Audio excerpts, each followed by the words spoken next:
There's a term mana wahine. Mana meaning power or strength, and wahine meaning a woman. So we got strength of women, or the power of women.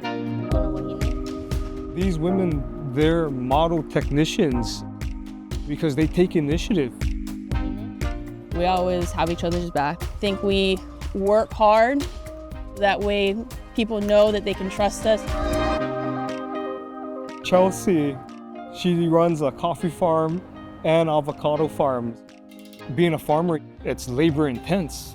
Similar to the technician job, you're out there in the field grinding, so it just carried over perfect as technician.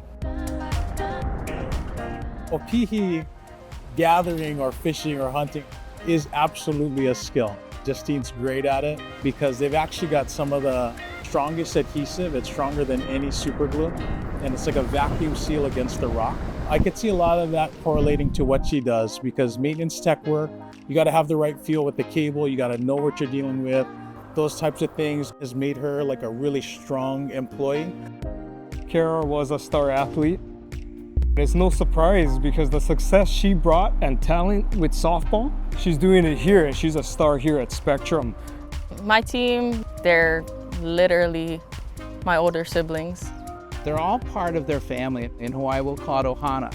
They want to do better for their own customers. Many have to be their aunties, their uncles, and they want to be able to serve that ohana better and easier every time.